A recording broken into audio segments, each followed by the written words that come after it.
Qəbirlərin üstündə dayanıb nəsə oxunur. Bu icazəlidir, Quranın ayəsidir. Amma burada bir məsələ var. Baxın, o şəxslər ki, deyirlər ki, Quran oxumağın ölənə heç bir faydası yoxdur. Onlara belə bir sual vermək lazımdır. Əgər Quran oxumağın ölənə faydası yoxsa, cənazə namazının onun nə faydası var? Cənazə namazı bütün məzhəbindən asılı olmayaraq bütün müsəlmanlara vacibdir. İnsan ölürsə ona cənazə namazını. Cənazə namazının sözləri də Quran sözləridir. Əgər ona faydası yoxdursa Peyğəmbər niyə bunu buyurub?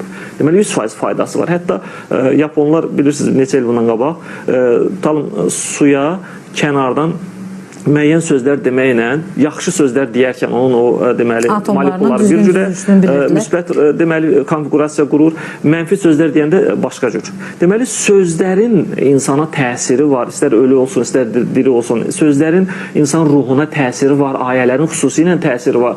Bu yəni elm də bunu sübut eləyir. Amma yenə də mən Quran ayəsi gətirdim ki, yəni bu barədə şübhə olmasın ki, biz bəs Quranı əvvəldən oxuyur, xətm eləyir, deyir əlimdə hazır xətmim var, sata bilərəm sizə. Bu fikrə münasibətiniz necədir? Baxın, yenə bayaqçı fikrə gəlirəm ki, hər bir insan eləyə bilər ki, öz ölüsü üçün elə Azərbaycan dilində açsın Quran-ı Kərimi düşünərək oxusun, ona savab yazılır. Həmən savabı özlərinə göndərə bilər. Ehtiyac yoxdur ki, aparıb kiməsə 300-500 manat versin ki, mənim atam üçün bütöv bir Quran oxu. Bəli, bütöv bir Quran oxuyub onun savabını ölüyə göndərmək İslam maarifində var.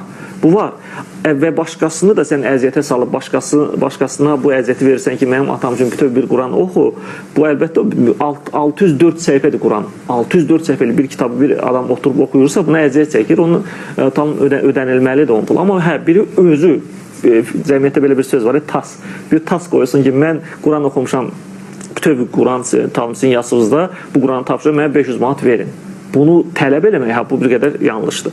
Qabaqcadan bu müəyyən olmalıdır ki, əgər belə bir şey olacaqsa, mən bu Quran-ı Kərimi sizə bütöv Quranı sizin öləniz üçün 100 manat oxuyacağım, 50 manat oxuyacağım. Qabaqcadan bu müəyyən olmalıdır. Yenə deyirəm, bunu əslində ölü sahibi özü eləməlidir.